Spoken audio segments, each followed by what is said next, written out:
kegs anywhere and not accounting for it. Right. So that you're not skipping them on any money that they could be getting anywhere. So there's a lot of accounting to it all. It's kind of a constant to be yes, and they come out and audit you randomly.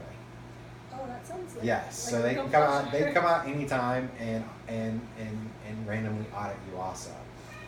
So knowing all of this now, I can't imagine the time that you guys took to put into the business plan before you even went to present it to the federal regulatory board. Do you have any idea, like, how much time you guys spent planning?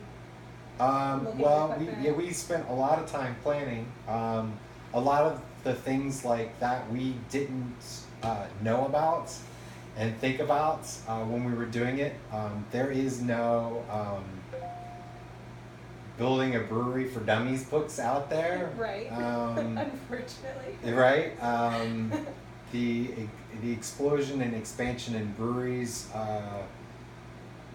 went from about 1,800 to 4,200 breweries in 2 years. It's incredible. And so there's such a vast growth of expansion that anyone who knows anything about it is automatically doing their own brewery or being taken in under someone else to help them do it, that there's not people out there to help you out very much. So a lot of things we learned on the fly really quickly. Which your experience in a restaurant, I would imagine, helped you. It does help you a lot, and there's a lot of forgiveness out there too. Right. A lot of times they've come along and they're like, do you have this? And you're like, no, but what do you need? And we can get that for you as soon as possible. I'm sorry. And yeah, I'm sorry. And what can we do as soon as possible? And they pretty much are like, you need all this, and you have so many days to get it to us before you have your fine, and so you get to work as fast as you can. And there's a lot of lawyers out there who specialize in it, who can help you out with it. I assume that job market's grown exponentially. Yes, yes. And there's some really great beverage lawyers out there, so you have to pick and choose to get the right ones. So we hooked up with some really good ones. Good. So we take care of that, and I mean, we've got our regular accountant, we've got accountants that do that and help us with all our tracking of things for doing our taxes and whatnot, putting that all in, and we have our lawyers who help us with anything that we need for the government or whatever, and then we turn around and I have a lawyer who helps out with all our copywriting too. And I'm sure that that's a big issue with your brand image. And it is with our brand image. Being the influx of new breweries, we felt it was important to have at least some stuff out there marketed. You don't want to come out with something and then all of a sudden someone else comes out and does the same thing. There has been some instances lately where 3 breweries are actually vying over the exact same name. Wow. And then you have to prove who had it first and which one, actually marketed it first and put it in there and all that type of stuff. So it's a little messy, and who's going to back down from it or put up the best fight for it. So.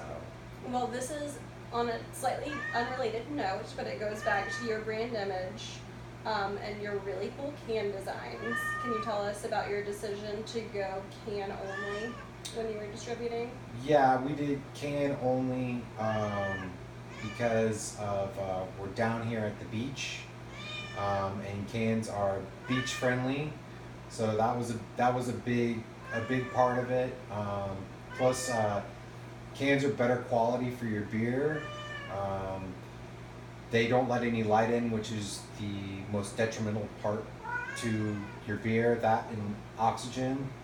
And the way that a lid on a can crimps underneath is a lot safer than just a cap that just closes on top. That makes sense. So yeah, it was all together. It was better. And then if you really want to get into it, glass is 50% recyclable, aluminum's 100% recyclable. It's better for the environment. It's which is it's very cheaper to important. transport. You know, you have less breakage issues. There's just so many more positives about it.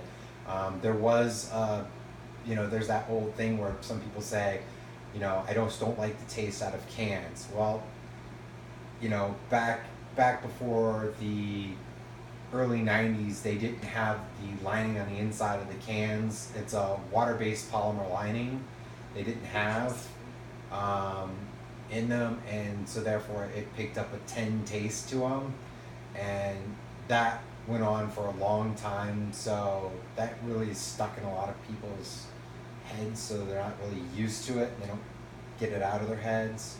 And the thing is, though, they get a glass bottle, and yes, some people will just drink out of a glass bottle, but a lot of people, when they go, they'll go out to a restaurant or something, they'll go get a glass instead of a can, and it's like the first thing you do is you pour it into a glass. So if you like drinking out of glass, just take your can and pour it into a glass. And there's a lot of extra bonuses about cans versus bottles, like when you pop the top on a glass bottle, because of the neck of it, the CO2, which protects your barrier of your beer to oxygen, just goes right out as soon as you do your first pour. So therefore, your first taste of your beer is good, but if you have it letting sit for a little bit, it starts getting oxygenized. So the last sip doesn't taste like the first sip. Whereas with a beer can, when you pour out a little bit and then you settle it back in, that CO2 layer goes back underneath the capping. So as long as you're just pouring out some and then putting it back down and pouring out some, putting it back down, there's a little layer that stays in there, so your last taste tastes a lot more like your first one. That's really interesting. I had no idea. Yeah. So we can talk about the brewing process. So from start to finish, and including like canning, how long do each of these processes take? Well, a brew, start to finish, you're talking grinding grains for a batch takes me anywhere from 45 minutes to 2 hours, depending on the size of batch that we're doing. And a brewing process is going to take anywhere from 6 hours for a single brew to 10 hours if there's any problems. Sometimes that happens, things get slowed down, unfortunately. So there's a whole bunch of play there that goes on.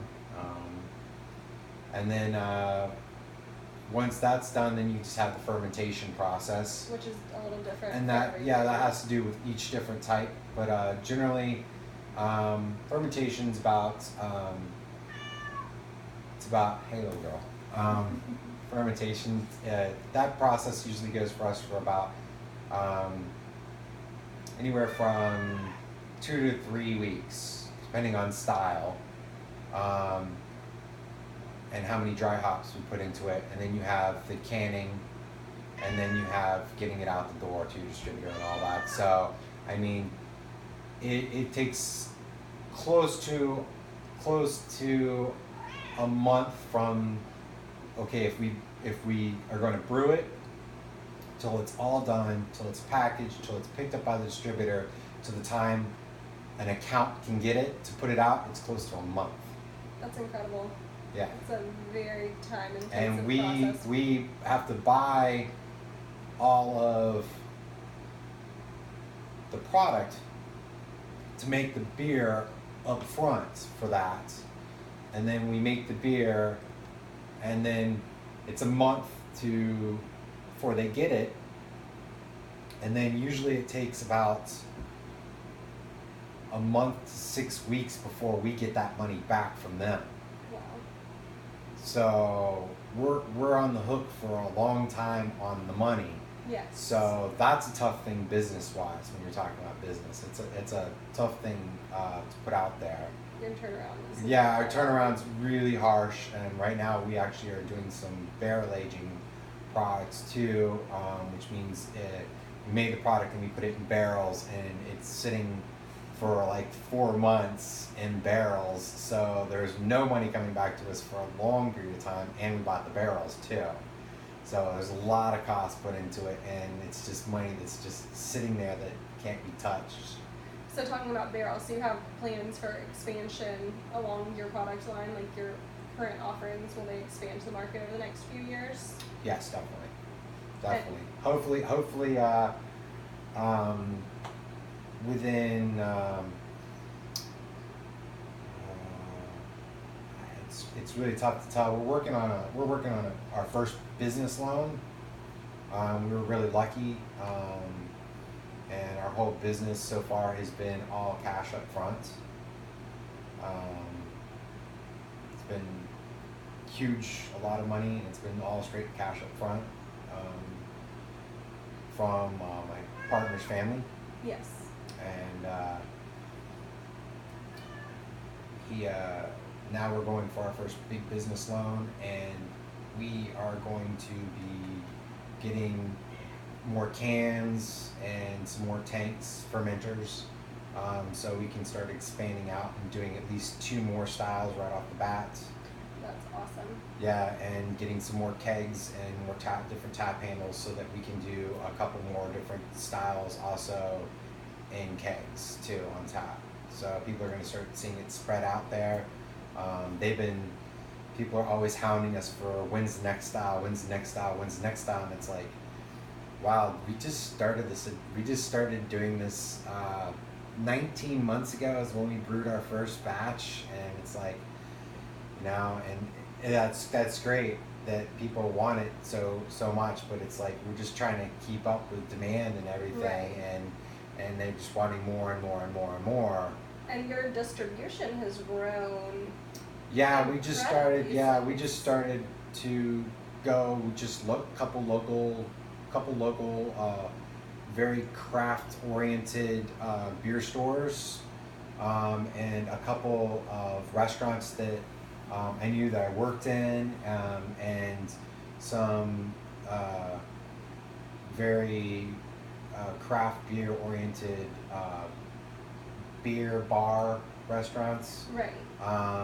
And now we are covered from Pensacola to Apalachicola and up to Montgomery, Alabama. And as soon as our loan goes through, we're hiring a rep to work with us full time, getting more fermenting tanks and filling up things. And I definitely am looking at getting into 1, if not 2 more major markets, and each market will double all our sales. That's awesome. So it'll be huge an expansion for us. I'm looking forward to it, and I'm sure our friends in Tallahassee probably have a few places to get the beer now, but no, Tallahassee does not. Soon enough, though. Tallahassee, we'll see. Tallahassee really isn't that big a market, so we'll see. We'll see how that goes. Well, since we've talked about your plans for expansion and pretty much a lot of different aspects of your business, since you've just started this in the past 2 years, what is it so far that you felt has been your biggest success in the business? Our biggest success in the business, staying alive in the business. I mean, we've almost made it 2 years with a very limited cash fund to work off of. Pretty much all our finances went into the business build out, and we had a late startup. We had the government shutdown and everything that ate up a lot of our money in waiting and getting things started. And we started 6 months behind schedule, and we had money marked out for 1 year, so we were already 6 months behind when we started up, and now we're almost 2 years into the business, and we haven't even gotten our loan yet. So that's probably our biggest accomplishments. You've worked really efficiently. Yeah, we worked and- very efficiently with just 3 people to pull that off, and we've gotten some really good support by people really helping us out. As you've known, people that I've worked with in the past, owners and